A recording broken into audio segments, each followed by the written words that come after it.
Hey guys, in this video, I'll show you how to fix your accounts has not been charged in Roblox. Alright, let's begin. First of all, you have to open Roblox on your browser. For that, you can open any preferred browser and search for roblox.com.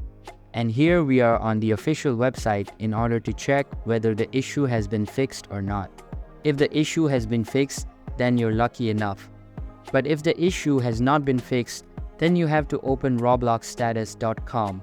So let's open a new tab and search for robloxstatus.com.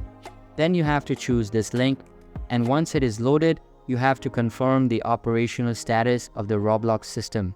As you can see, all the Roblox systems are currently operational. The status gets refreshed in a few seconds.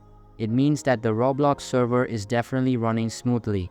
But if you are experiencing what is referred to as service disruption, then your best course of action is to wait until the system returns to operational status. And once the system is operational, get back to Roblox and check if the issue has been solved or not. And if you are still facing the same problem, then stop using Roblox for a few days or restart your computer. And by following this, hopefully your problem will be fixed. So that's basically how you can fix your accounts has not been charged in Roblox. And that's it for this video. If you find this helpful, consider subscribing and giving this a big thumbs up. Thanks.